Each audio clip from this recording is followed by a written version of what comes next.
هغه حدیث ته سیاد دی کنه هغه درې قسمه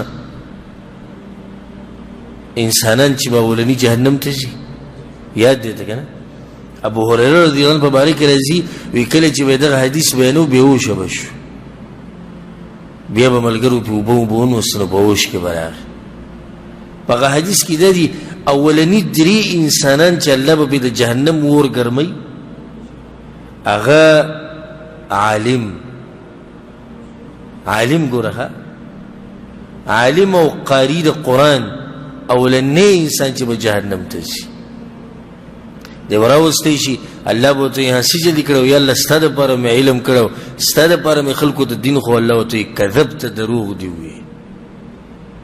دا خو دې لپاره عبادت کو چې خلک دې صفاتو کې خلک د تعلیم او خلک د قاری وي وقد قيل هم دقشان شيو دقشان د خلکو ویلي مو صفاتونه دې شيو یا الله ملائکه ته جهنم ته غزار کی دویم براوستي شي هغه مجاهد الله به ته سدي کړو یا الله ستاده پر طول عمر جنگې دل او مستقبلار کې الله به ته کذبت دروغ دی وي ته جهادونه دي لپاره کول دا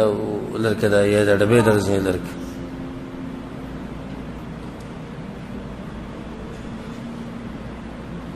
الله به ته کذبت دروغ دی وي ته خود دې لپاره جهادونه کول چې خلک ستا صفاتو کې خلک د زړور وي او خلک د زورور وي بیا الله ملائکه ته جهنم ته بوزي او دریم قسم هغه دي چې الله په لار کې ډیر خرچ کړي دی ورش الله به ته سدي کړي یا الله ستا په لار کې مې ستا په دین باندې مې پیسې لګولې الله ته کذبت دروغ دی وي تا خو دې لپاره خرچي کوي چې خلک دې صفاتو کې چې نه سړی څه غني انسان خیالم دې کنده یو نیم سړی سریال دوور کې نه بیا یادې کچته غریب له سور کې کچته چاند چاله ور کې نو بس دا غریب په شرمونه او شرمایزه په ځای یادې وجه څه ده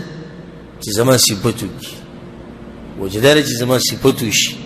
الله به سړی تم دا وي وقت قيل او خلق دي صفات کړو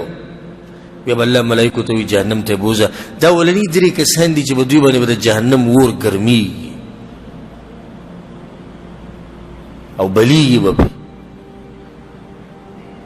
نو دا غریه کاریغه جزاء ده او په دنیا کې هیڅ ملونه چې چلته حدیث کې سو وې دیم پریدم او دا عملوم پریدم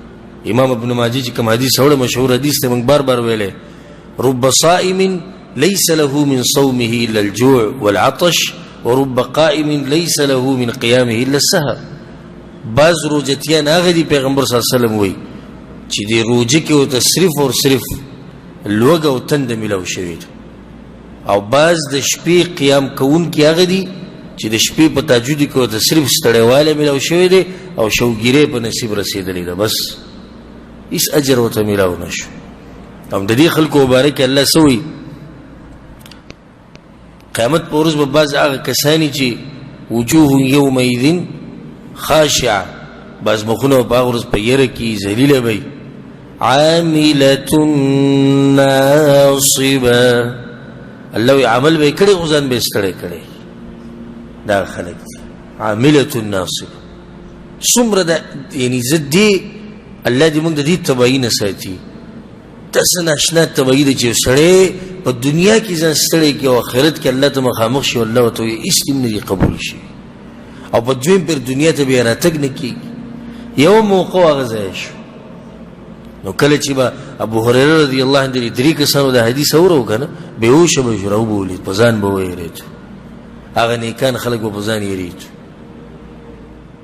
دا سم معمولی خبره نه ده ګورې